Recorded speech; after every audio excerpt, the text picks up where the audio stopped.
With that, let's call candidate number 1, David Harmer. You have 2 minutes for your introduction.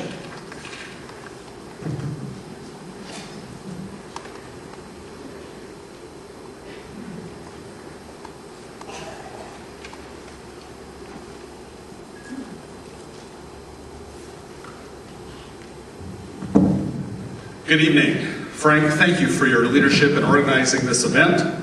Thanks to each of you for attending tonight. It's good to see so many friends here. I'm David Harmer.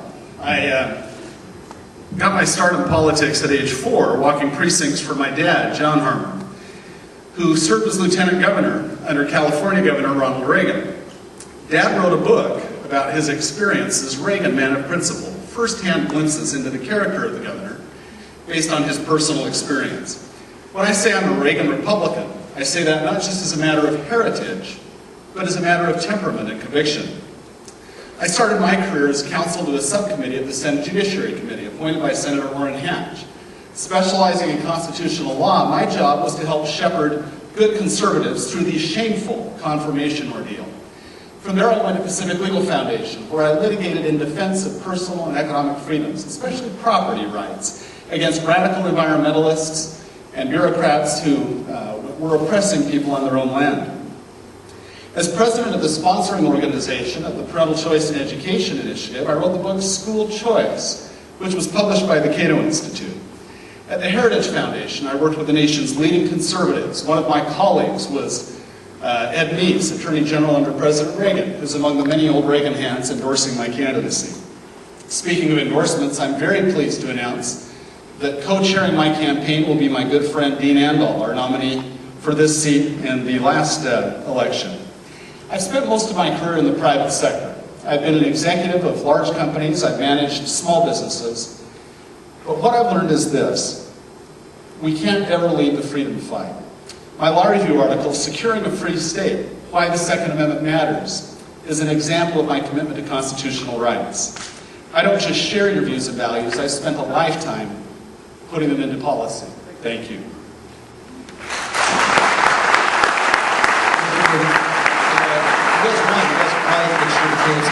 If you want to come down more right in front, that'd be good. Okay, our next candidate, Tony Amador.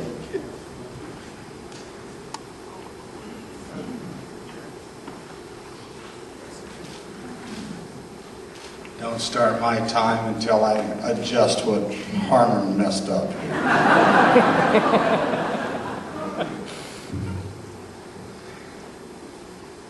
Congress is a very powerful institution. According to recent political surveys, they have reached unprecedented disapproval level. Now, why would I want to join a group that has lost its way in representing us?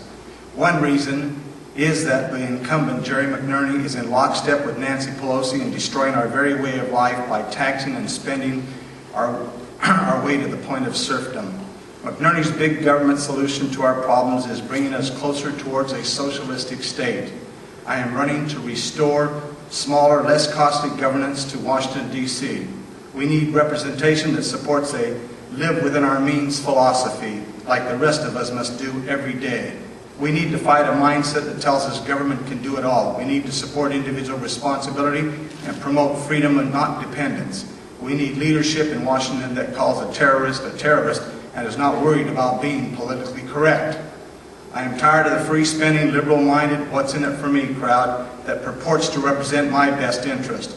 I am tired of Congress earmarking our money to worthless pet projects. I am tired of sitting on the sidelines and being victimized by this gang who forgot what they are, that they are our servants, not our masters.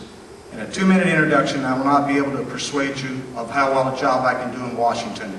As this forum moves on, I ask that you judge me on this criteria. Do I have the experience from a professional and personal background? You are the employer that has the right to ask. Second, I am the one you can trust and tough enough to stand up against the entrenched spending lobby in Washington.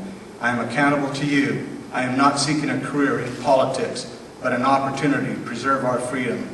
Finally, I am the candidate who can defeat McNerney. McNerney will have more financial resources, but it will take more than money to beat him. We can't be lulled into thinking anyone can beat him. It will take a non-politician like me who is running as an outsider. Thank you.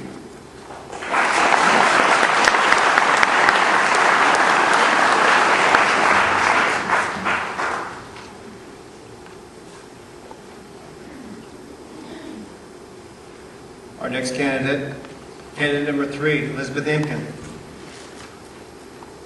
Thank you so much, and thank you all for coming out here tonight. Sometimes I feel like I am all alone watching a train wreck, and now I know that there's so many of us who share the same view that we need to be concerned about the direction that this country is heading in. I'm Elizabeth Imkin, and I am fired up about 2010. This is going to be our year. I feel it in every way. I am absolutely terrified of the direction that Leader Pelosi and follower McNerney are taking our country. I am committed to beating McNerney in the fall. Let me tell you, McNerney doesn't want to see me next to him when it comes to the June through November timeframe. A little bit about my background. My education was at UCLA. I have an economics and a political science degree. Spent the first 13 years of my career at IBM doing cost and financial management. I did activity-based cost management for the company. I know what big numbers look like, I know they can be managed, and I know how to get down to the nitty-gritty and find out where your money's going. I married my husband of 24 years, Craig Swartz, a fellow Bruin, and we together have 3 children. My son Alex, now 17, when he was 4 years old, he was diagnosed with autism. At that moment, the focus of my life changed forever, and I made a promise to him that I would never stop working to return him to health. At that point, out went my corporate career at IBM, and I became first informally and then professionally an advocate for individuals with autism and all those with disabilities. Until deciding to pursue this candidacy, I was Vice President of Government Relations at Autism Speaks, the nation's largest science and advocacy organization. I know what works in Washington, and I know its multiple and manifest failures. I could no longer stand by as Leader Pelosi and follower McNerney rush to control our lives from Washington. I will bring back a conservative representative to this district. Thank you so much. Thanks again for coming.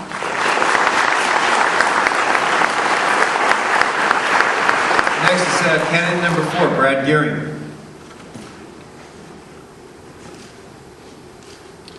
I'd like to thank Frank and the South San Joaquin Republicans for hosting this event tonight. Mostly I'd like to thank you people out here for sacrificing a night at home, your comfort and warmth of your own homes, and for being here. Truly, you guys are the patriots out here for trying to do something that's right for your country. I'd like to thank the candidates for being here and the opportunity to debate tonight, especially Mr. Harmer, who had to travel from outside the district to be here. And some of the candidates are so committed to our district, they decided to move to Lodi so that they could run. So welcome to Lodi for those of you that moved in the district. Lodi's where I'm from. I'm 4th generation, born and raised in Lodi, living with my wife Kristen and our 3 children just east of Lodi and Clements. And all the while growing up in Lodi, I dreamt of being a businessman like my family. I dreamt of being a wine grape grower like our family had roots in for 4 generations. I've achieved those goals. Why am I running for Congress? I'm running because I'm tired of my business. I'm tired of other businesses being harmed by big oppressive government. I'm tired of regulatory agencies ruining us and running us out of business. I'm tired of overtaxing the working class and businesses and doing things that are detrimental to their well-being. And this is our government that's supposed to be protecting us. As your representative, I will represent and legislate you by being a conservative and a constitutionalist first, and then a Republican. By that I mean when somebody wants to pass legislation or an idea through my office, first and foremost it's going to have to come through and pass a constitutional litmus test before we proceed any further. And if it doesn't, we simply stop right there. And by Constitution, I mean Constitution the way our founding fathers interpreted it to be, and not the way some lawyer or attorney or special interest can interpret for their own agenda. I'm excited about tonight, and I'm excited for you guys to learn a little bit more about me, and I'm excited to get to know you as well. Thank you.